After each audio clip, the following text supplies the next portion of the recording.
I am 80 years old. And you know what the strangest part of getting old is?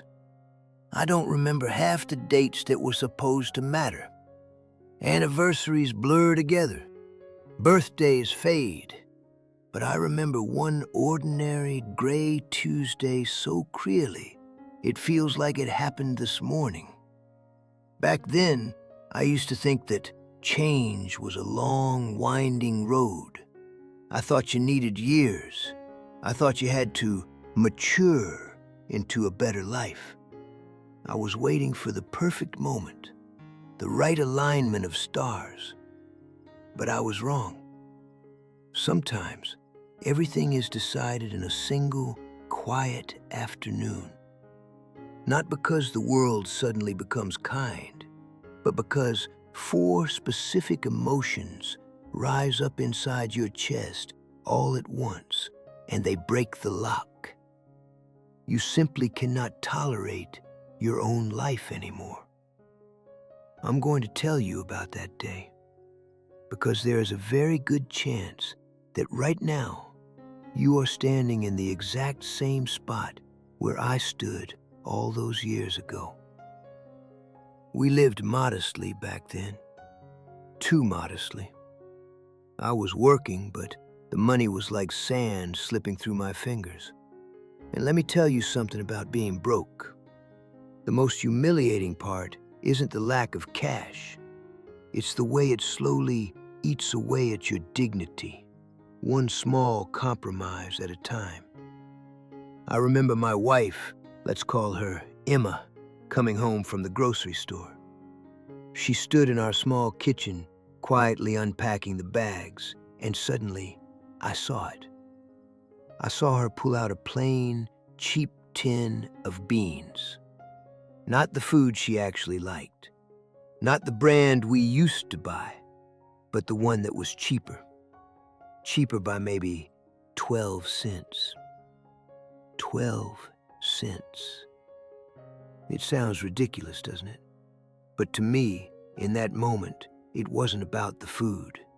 It was a mirror held up to my face. It said, "This is what you have reduced your family to. This is the grand life you provided. A life decided by 12 cents. Emma didn't say a word. She just put the tin in the cupboard, and her silence was worse than any screaming.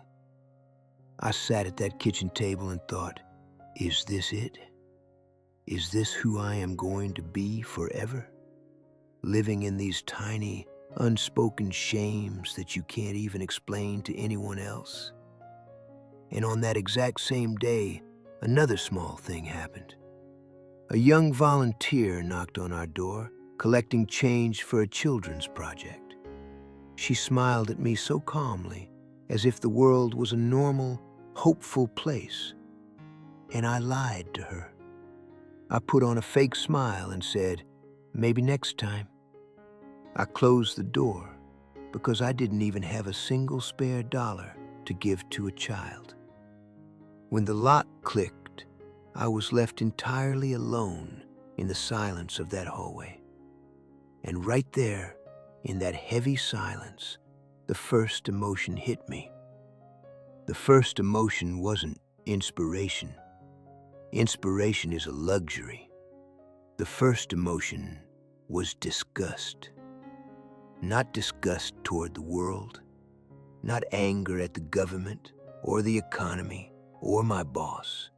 It was disgust directed entirely at myself, at the man I had allowed myself to become.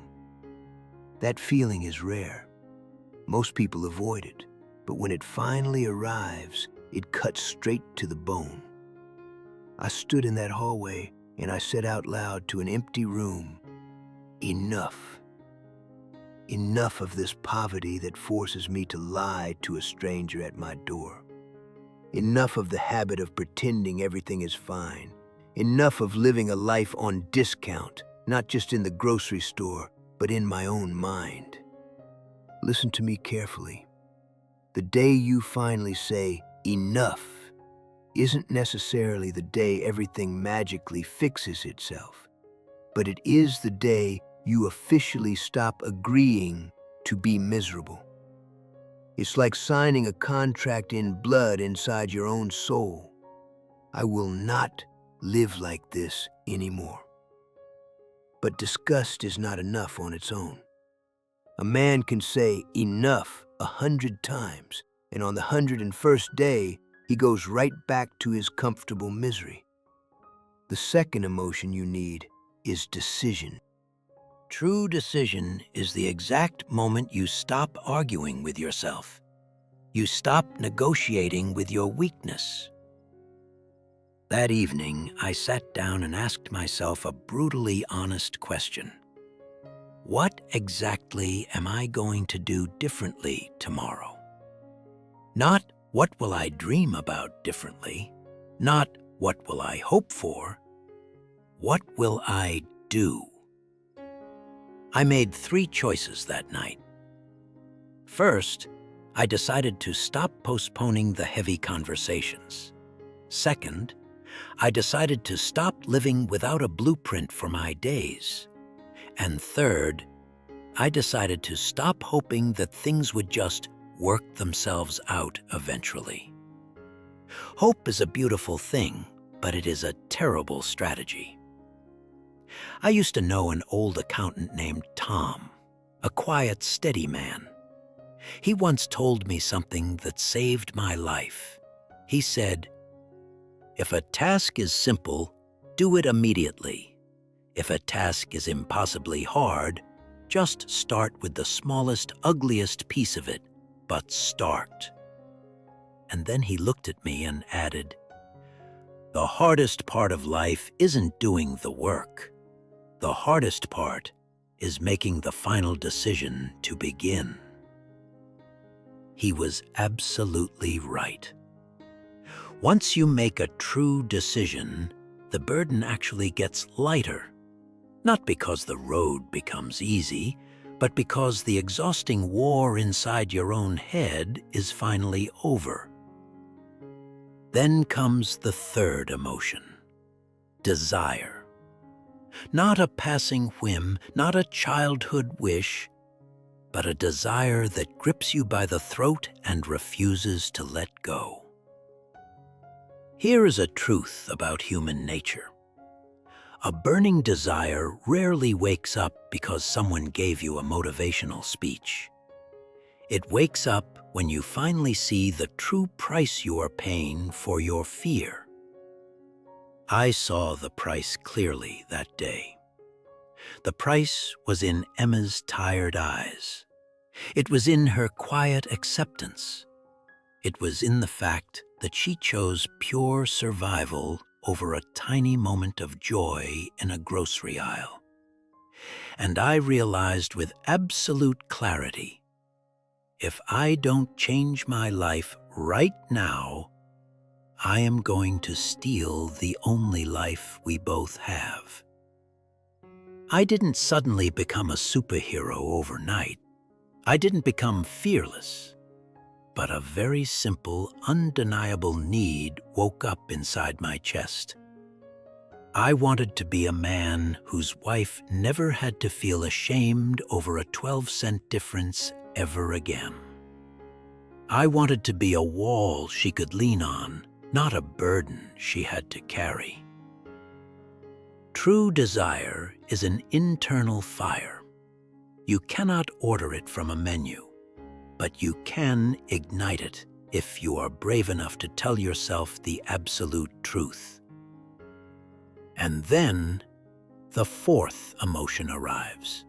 It comes last, but it is the only one capable of moving mountains. Resolve. Resolve is when you stop saying, "I will try." It's when you stop saying, "if the circumstances allow it." It is the moment you say, "I will do it." Resolve is a permanent promise to yourself, and at that point, the most terrifying thing in the world isn't failing. The most terrifying thing is the thought of betraying yourself yet again and blaming it on circumstances.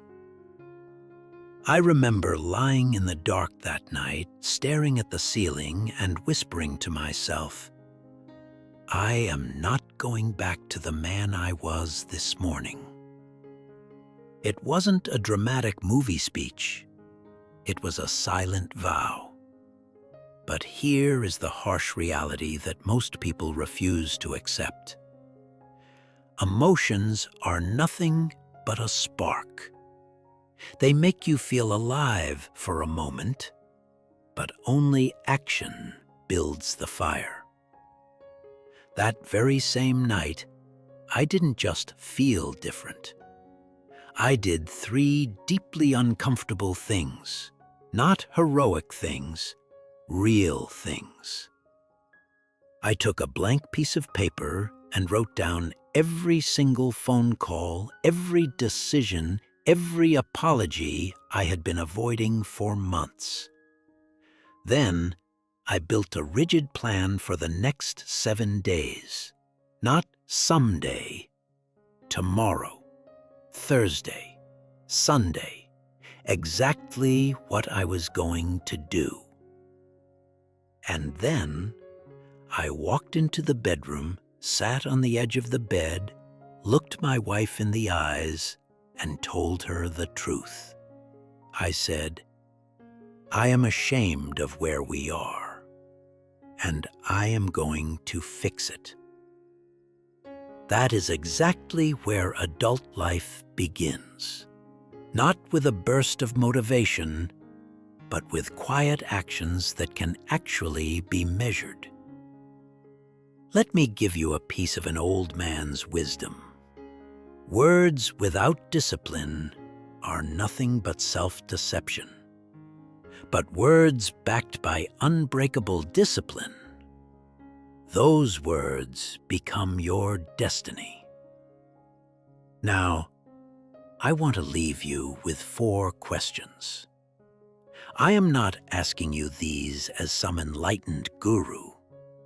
I am asking them as a man who wasted far too many years waiting for a miracle. The first question is, why? Why should you even try? Why should you get up early? Why should you endure the pain of changing? Why should you read and build and face rejection? You have to find your own answer to that, your own 12 cents. The second question is, why not? Why not see how far you can go? You are going to live the next 5 years anyway. The time will pass regardless. So why not spend those days building something that makes you proud instead of something you have to apologize for?